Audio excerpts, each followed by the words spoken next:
साधक को चाहिए कि संकल्प से रहित हो जाए। मन में होने वाली स्फुरणा यदि संकल्प का रूप धारण ना करे तो स्फुरणा तुम्हारा कुछ नहीं बिगाड़ पाएगी, वो स्वतः नष्ट हो जाएगी। स्फुरणा होने से हानि नहीं है, पतन नहीं है, वो स्वयं नष्ट हो जाएगी। परंतु स्फुरणा को अगर संकल्प में बदल दिया तो संकल्प से हानि हो जाएगी। संकल्प बना लिया, ऐसे ऐसे ऐसा कर लेते हैं, ना भी करो तो भी उसके करने का जो परिणाम है वो आपके हृदय में आ गया। संकल्प ऐसा ऐसा कर देते हैं तो परिणाम जो उसका मलिनता है वो आपका उसी समय हृदय हो गया। और अच्छा भाव यदि यही भगवान के प्रति कर लिया जाए, भगवत सेवा के लिए कर लिया जाए, तो क्रिया हो या ना हो आपका हृदय पवित्र हो रहा है। पर ये जो संकल्प राग और द्वेषात्मक जगत की बात है, प्रभु के मार्ग में प्रभु के लिए जो भावना बनाई जाती है उसे संकल्प नहीं कहते, उसे भावना कहते हैं। भावोत्सवेन भजताम। संकल्पों का त्यागी ही साधक है, उपासक है, जिज्ञासु है।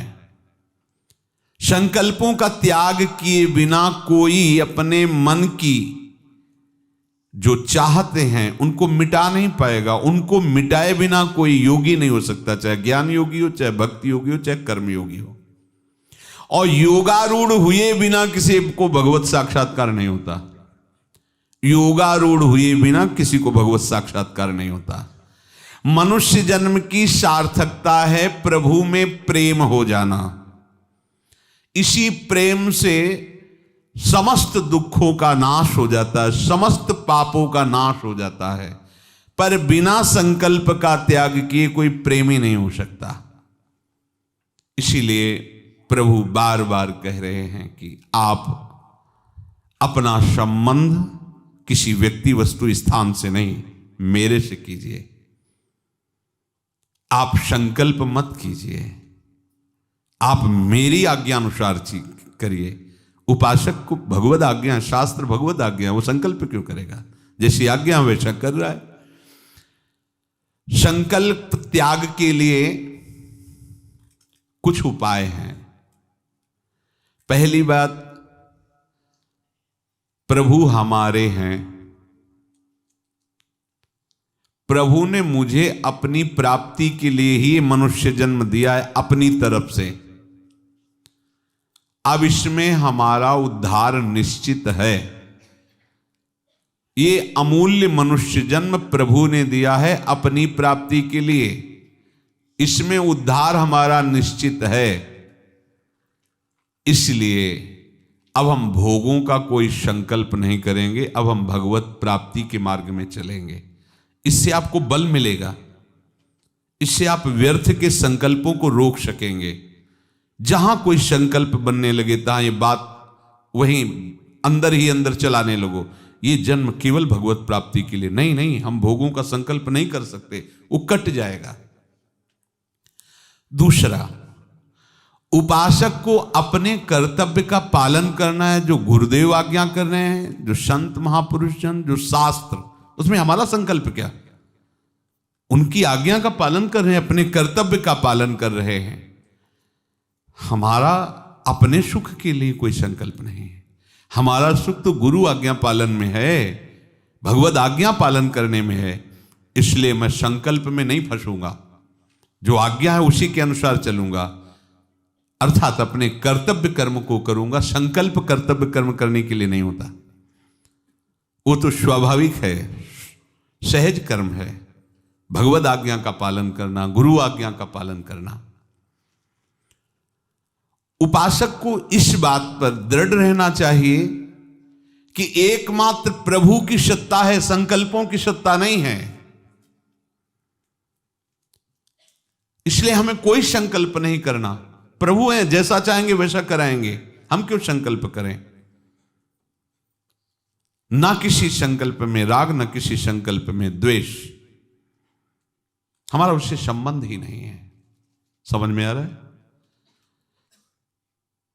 पहला, हमारा जन्म भगवान की कृपा से हुआ है मनुष्य शरीर में। इसका उद्देश्य एकमात्र भगवत प्राप्ति है और मेरे को निश्चित इसी जन्म में भगवत प्राप्ति होगी, क्योंकि प्रभु ने विधान रचा है। इसलिए मुझे अब किसी भोगों का संकल्प नहीं बनने देना। राधा राधा राधा।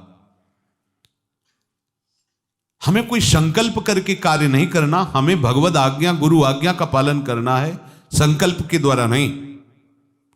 ध्यान दीजिए, उपासक संकल्प के द्वारा साधन नहीं करता, उपासक गुरु आज्ञा, शास्त्र आज्ञा का पालन करता है, उसे ही कर्तव्य कर्म कहते हैं। तीसरा, मेरे प्रभु सर्वसमर्थ विराजमान हैं, मुझे संकल्प करने की क्या आवश्यकता है, वो जैसा चाहेंगे वैसा कराएंगे। चौथा,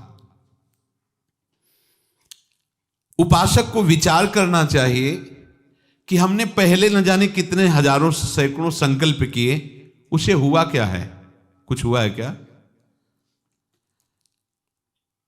आगे के लिए हम संकल्प करें, कुछ कर पाएंगे क्या? अगला सेकंड है भी कि नहीं, हमें पता नहीं क्या संकल्प। तो हमें वर्तमान का चिंतन बर्बाद नहीं करना।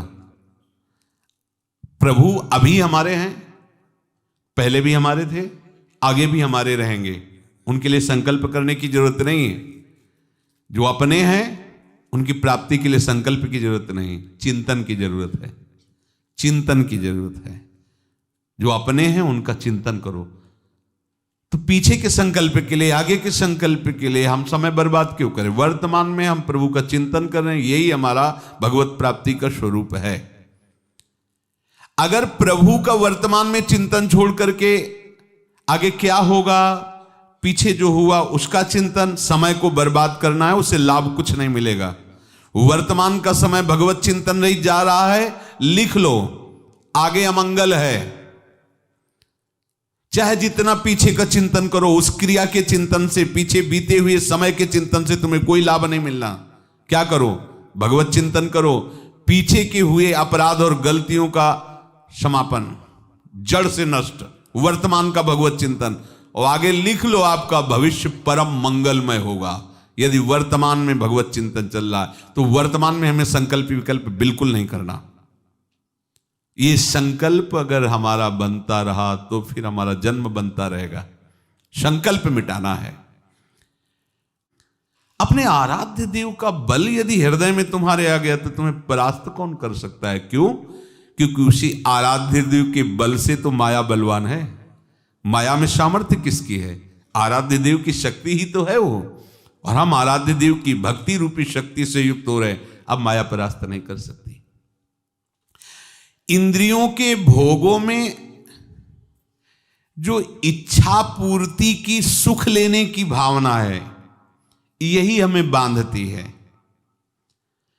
कोई मनचाही भोग सामग्री मिल जाए, मनचाही वस्तु मिल जाए, मनचाहा व्यक्ति मिल जाए, मनचाही परिस्थिति रहे, मनचाही घटना घटे, यही सबकी मांग रहती है। देखो ना, यही सबकी मांग रहती है। हमारी मनचाही बात हो जाए, मनचाही भोग मिल जाए, मनचाही परिस्थिति हो, मनचाही ही व्यक्ति हो, जो मेरे मन के अनुसार हो, ऐसी मांग रहती है। और जो इस मांग से युक्त रहता है वो परमार्थ का पथिक नहीं होता है। ध्यान रखना।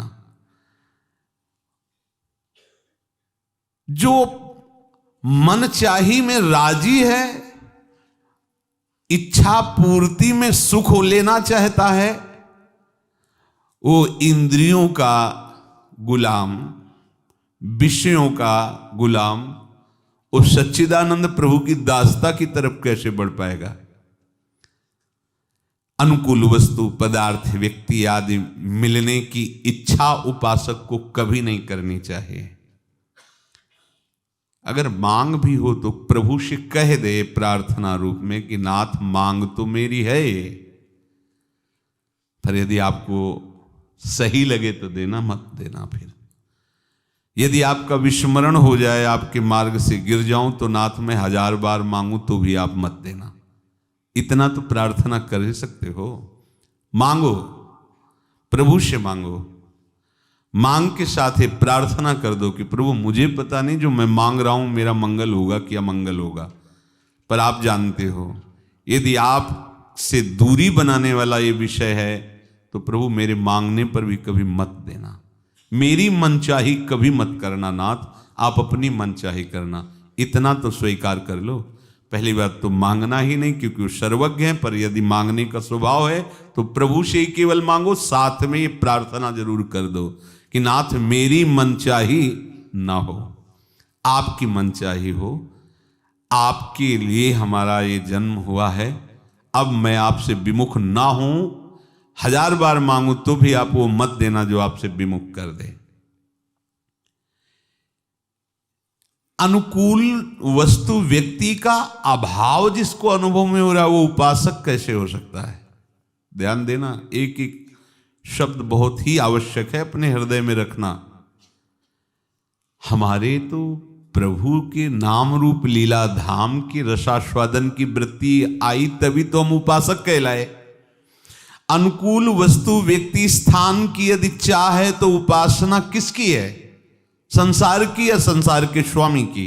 देखो ना, हम कहलाते हैं प्रभु के दास, पर हमें इंद्रियों के दास, भोगों के दास, अनुकूलता के दास, मन के दास। हम कहां प्रभु के दास हैं?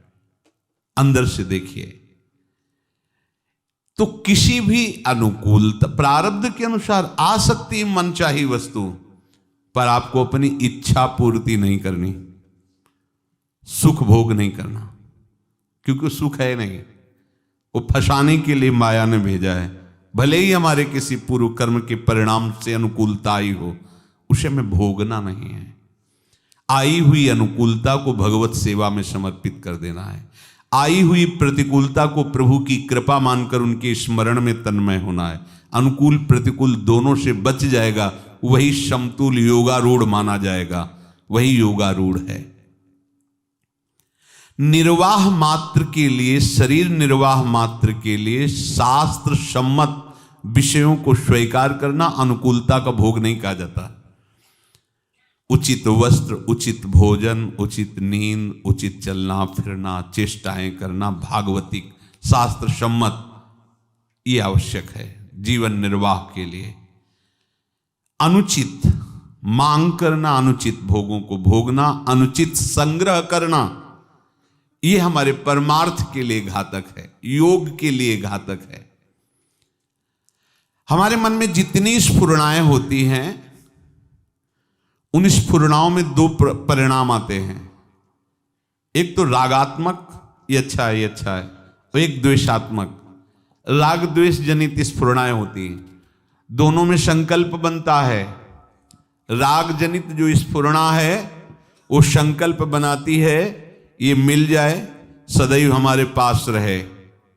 द्वेष जनित ये नष्ट हो जाए, ये कभी हमारे पास न रहे। ये राग द्वेष में ही हमारा हृदय विचरता रहता है। सावधान, ये जो हमें मिल जाए और हम सुखी हो जाएंगे, ये व्यक्ति मिल जाए, ये वस्तु मिल जाए, ये स्थान मिल जाए, ये पदार्थ मिल जाए, ये स्फुरणा अंदर होती है, उसमें लिप्तता आती है। लिप्तता से ही वो स्फुरणा संकल्प रूप धारण कर लेती है, और संकल्प ही बंधन है। सर्व संकल्प सन्यासी, चाहे वो भक्त हो, चाहे वो योगी हो, चाहे वो ज्ञानी हो, अगर हृदय में भोगों का संकल्प, संसार की नाना प्रकार की पद प्रतिष्ठा का संकल्प, तो हरि पार्षद बनने की योग्यता नहीं आएगी। ये बहुत बड़ा पद, इससे बड़ा कोई पद नहीं। इस पद को ब्रह्मा जी भी प्रणाम करते हैं, हरि पार्षद। फिर प्रिया चरणारविंद की आसक्ति से युक्त होकर प्रिया सखी, ये तो न देवैर ब्रह्मादेर न खलु हरि भक्तैर न सुहृदा दिभिरी अद्वै राधा मधुपति रहस्यम सुविदितम तयोर दासी भूत्वा, ये तो और भी दुर्लभ बात है। ध्यान दीजिए, हमारे हृदय में 2 तरह की स्फुरणाएं होती रहती हैं, अनुकूल रागात्मक, प्रतिकूल द्वेषात्मक, दोनों का संकल्प बनता है। उपासक को चाहिए कि संकल्प ना बनने दे। उसके लिए आपके पास काट है भजन, नाम जप, मंत्र जप, गुण कीर्तन। जब आप बैठे उसी का मनन करेंगे तो संकल्प बना देगा हृदय। संकल्प बना कि बन गए आप। जो संकल्प बना, द्वेषात्मक या रागात्मक, आपको पता नहीं, वो गांठ बंध गई, और वो आपको अशांति प्रदान करेगी, दुख प्रदान करेगी।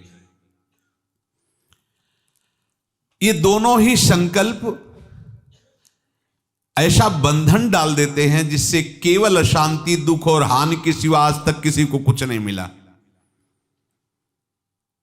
तो कुछ नहीं मिला। वो संकल्प करता चला गया, करोड़पति बन गया, अरबपति बन गया, अमुक पद पे पहुंच गया। परिणाम विनाशी शरीर, विनाशी पद, विनाशी भोग, विनाशी धन। शरीर छूटा, क्या लेके जाएगा? लगा के परिणाम में हाथ क्या लगा?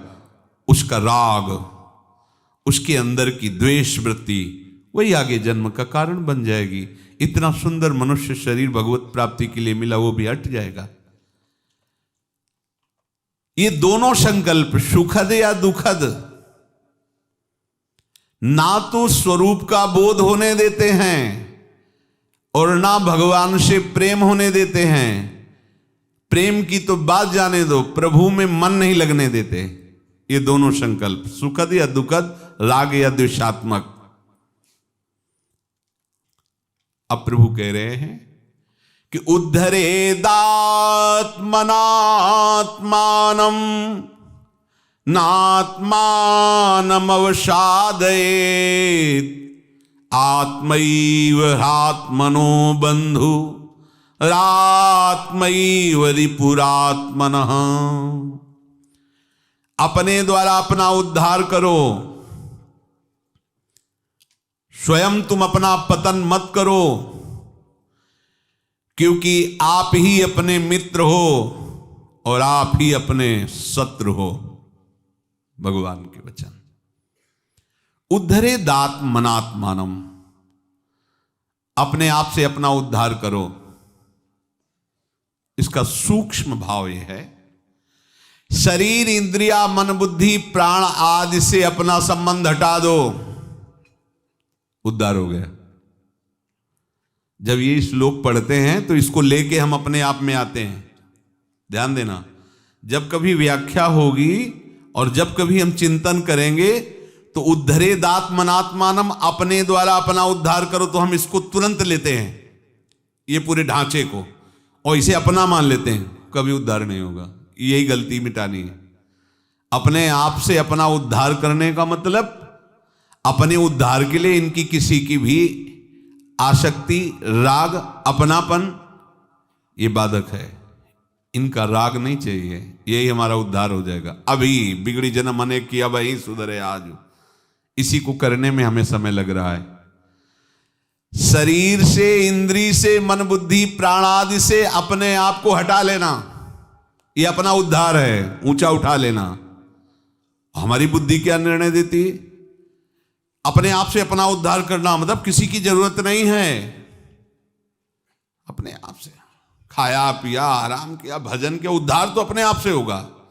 स्थूल बुद्धि लेकर के एकांत में रहना, सबको त्याग देना, मांग करके खा लेना, पड़े रहना और अपने आप से अपना उद्धार, इसमें ना तो गुरु की जरूरत है, ना संत की जरूरत है, ना शास्त्र की जरूरत है। भगवान ने कहा उद्धरेदात्मनात्मानम्, अपने आप से।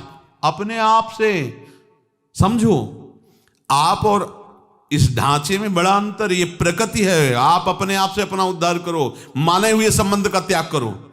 सारी की सारी साधना इसी में तो चल रही। जन्म के जन्म बीते जा रहे, हम संबंध नहीं त्याग पा रहे। यहां सूक्ष्मता से समझो, अपने आप को इनसे अलग करना है। पांचों भूले दे सुधी, ये एकमात्र अपने आराध्य देव में तन्मयता। अपने को ऊंचा उठाना है इनसे, शरीर से, इंद्रियों से, मन से, बुद्धि से, प्राणों से।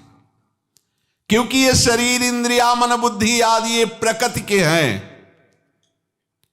ये मैं नहीं, अपना स्वरूप नहीं, अपना स्वरूप नहीं है। जो अपना स्वरूप नहीं है उससे ऊंचे उठ जाओ, यही अपना उद्धार करना है। ये बात समझ में आती? बोला अपने द्वारा अपना उद्धार करो तो सीधे बात ये आती, हाँ ये करना है, ये करना है, ये करना है, आराम से अपने द्वारा। किसी की परतंत्रता की जरूरत है? भगवान ने कहा है।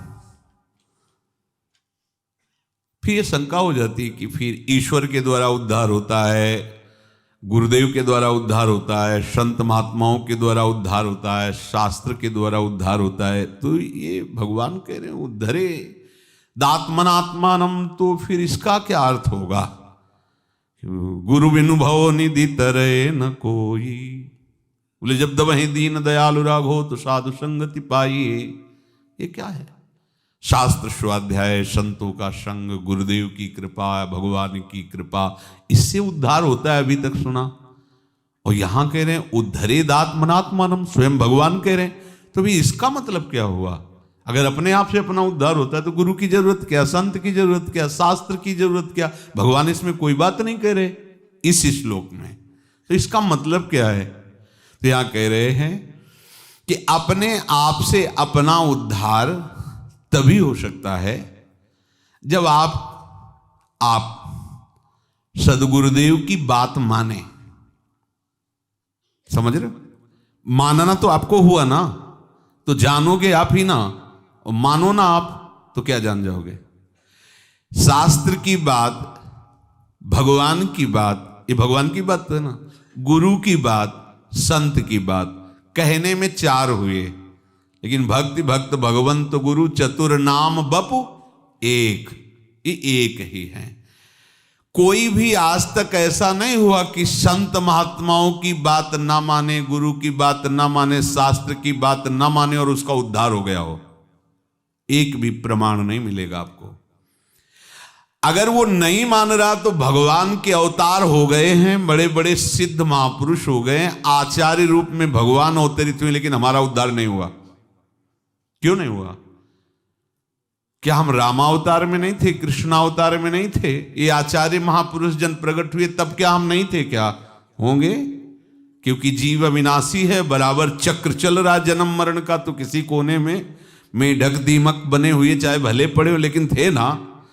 तो अगर हम बात मानने वाले स्वरूप में होते तो हमारा कल्याण हो गया होता। वो बात हम तक पहुंची ही नहीं, या तो हम माने ही नहीं, दोनों बातें हैं। होगा कल्याण आपसे ही आपका, क्योंकि स्वीकार आपको करना है। पर बात क्या स्वीकार करनी है? जो है उसका परिचय गुरुदेव देते हैं। मोक्ष मूलम गुरु कृपा, वो कृपा करके जो उपदेश करते हैं, संत कृपा करके जो उपदेश करते हैं, शास्त्र कृपा करके जो सिद्धांत वर्णन करते हैं, ये सब भगवान के ही उपदेश है। संतों के हृदय में गुरुदेव के रूप में, शास्त्र रूप में भगवान ही विराजमान है। श्रद्धा अपनी, उपदेश गुरुदेव के, अनुभव आपका अनुभव। श्रद्धा आप नहीं किए, माना नहीं, तो उपदेश लाख हो रहे हैं, क्या कल्याण कर देगा कोई? अगर ना मानने से संत जन कल्याण कर देते तो अब तक कोई विषयों में फंसा ही नहीं होता। संतों का ऐसा मृदुल स्वभाव होता है कि वो अपनी तरफ से सबका कल्याण कर देते। पर कह रहे हैं ईश्वर संत सदगुरुदेव बिना हमारी श्रद्धा के हमारा कल्याण करने में समर्थ नहीं है। कौन कौन? ईश्वर और संत और सदगुरुदेव। ईश्वर भी लिखा है। हमारी श्रद्धा और हमारा मानना, ये हमारा कल्याण करेगा। अगर हम सदगुरुदेव की बात ना माने, संत की बात ना माने, भगवान की बात ना माने, तो हमारा कल्याण नहीं होगा। तो इसमें मुख्य कल्याण करने वाला कौन हुआ? आप यदि अपना कल्याण ना करें तो आपका कोई भी कल्याण नहीं कर सकता। इसीलिए भगवान करे उद्धरे दात्मनात्मानम, आप अपने द्वारा अपना कल्याण